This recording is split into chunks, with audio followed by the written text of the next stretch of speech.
Today we're going to make a Tiki standard, the Fogcutter. For this drink, you're going to need a Tiki mug or a Pilsner glass, a small measuring cup, a large measuring cup, a fancy straw, a stir stick, a cocktail shaker, citrus juicers, a fine mesh strainer, a cutting board and a small knife, and optionally a Lewis bag and an ice mallet. This drink uses light rum, Pisco, or Brandy, gin, freshly squeezed lemon juice, freshly squeezed orange juice, Orgeat, sherry, and mint for garnish. The Fogcutter is a classic Tiki drink, and its origin is less obscure than some. Faux-Polynesian bars and exotic drinks trace back to one man, Ernest Raymond Beaumont Gantt, better known as Donn Beach. Don founded a bar in Hollywood at the end of Prohibition called Don the Beachcomber. Up in the Bay, around the same time, Vic Bergeron opened a bar called Hinky Dinks. After visiting Don's bar in 1937, Vic revamped and rebranded his Oakland bar to Trader Vic's. It was designed to match the exotic themes of Don's bar. To furnish his bar, Vic even bought a bunch of Polynesian tchotchkes off of Don. And Vic tried to recreate a lot of Don's exotic rum drinks. However, Don wouldn't give up the recipes, so Vic had to approximate them. On Vic's menu, Don's famous drink, the Zombie, was reconfigured into the Tortuga. Later, Don's QB Cooler would become the famous Trader Vic's Mai Tai. But despite some of his other appropriations, the Fogcutter seems to be one of Vic's original creations. It's a potent drink that probably owes a debt to the Planter's Punch, but its combination of lemon, orange, and multiple spirit categories was definitely Vic's style, and not simply an imitation of Don's style. Don stuck mostly to rums, and really shied away from lemon juice. The Fogcutter was one of Vic's three most famous drinks, the Mai Tai, the Scorpion Bowl, and the Fogcutter, which all used a combination of rum, citrus, and orgeat. In fact, what separated the Fogcutter from the Scorpion Bowl, aside from the much larger proportions of the bowl, was that the Fogcutter included gin and sherry. The drink is pretty strong, and Vic wouldn't serve a person more than 2 Fogcutters. Eventually, Vic had mercy on his guests and revised the drink to the Samoan Fogcutter, which cut back on the rum and brandy. In Ted Haig's book, Vintage Spirits and Forgotten Cocktails, he includes 2 recipes for the Fogcutter. One that was Don's version, and another one from Tony Ramos, who was a longtime bartender at Don the Beachcomber.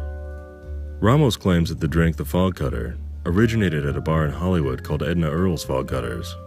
Edna Earl was an actress who eventually took over and rebranded Fogcutters to Edna Earl's Fogcutters. However, in an article in The Times in 1965, Earl stated that she was a founding partner in Fogcutters, which was around 1950. Vic had the Fogcutter drink on his menu in 1941, and the recipe in his bartender's guide in 1947, both predating Earl's bar. A Fogcutter is the name of a diving knife, but I like to think of it as an escape from the Bay Area's signature weather phenomenon. Vic took this interpretation as well. He wrote of the drink, Fogcutter, hell, after 2 of these you won't even see the stuff. This is the Smuggler's Cove version of the drink. Vic's recipe was light rum, brandy, and gin. Don's was gold rum, Pisco, and gin. The Smuggler's Cove version is a combination of both, which achieves my favorite balance of complex spirits and citrus. The use of Pisco is a masterful touch. It adds the perfect dimension to the drink. Try the Smuggler's Cove and Vic's recipe back to back. The difference is striking. Use your favorite gin for this drink, but I like using Astral Pacific gin from the Spirit Guild. It is a great combination of botanicals, including pistachios, and its spirit base is distilled from clementines instead of grain, so it pairs perfectly with the citrus and almond in this drink. Also, unlike most Fogcutter recipes, Smuggler's Cove uses dry sherry, not cream sherry. It's not clear in Vic's bartender's guide which sherry he was referring to. There are several drinks that use sherry in the book. Some call for dry, some call for sweet, and some are not labeled either way. The Fogcutter was one of those that was not labeled, so the interpretation is up to you. But I love the exciting contrast that the dry sherry offers. It's also up to you whether to use a Tiki mug or not. This drink has a specific style mug that was designed for it, the Fogcutter mug. It's an hourglass-shaped mug, usually with a bathing beauty on it. It's also designed to hold a lot of drink, about 24 ounces, or 700 mils. According to Tiki historian Beach Bum Barry, Vic started the tradition of serving tiki drinks in ceramic mugs and bowls, so it's definitely fitting to serve this one in a mug. However, if you don't have a tiki mug, any long glass like a Pilsner glass will do. This Fogcutter mug comes from Horror and Clay, who makes mugs with a classic horror twist to them. This one starts off innocently enough, but it turns into a Lovecraftian horror as it goes along. Perhaps it's an interpretation of what happens to you when you have too many Fogcutters. Before I get started, I like to cut, squeeze, strain, and bottle my citrus juices.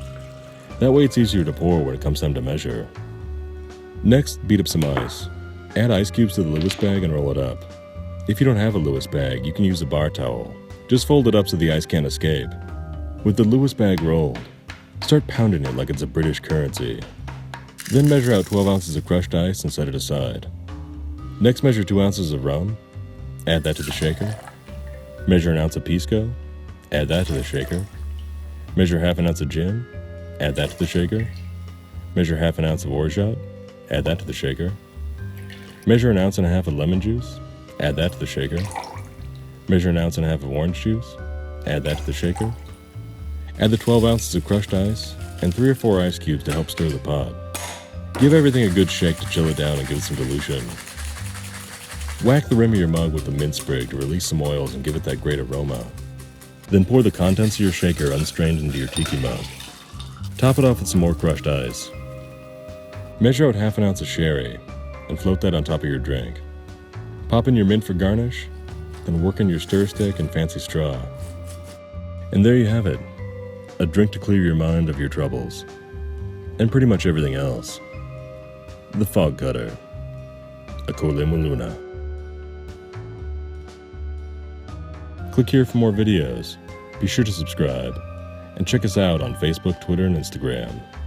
For links, more info, and the printed recipe, check out the description below.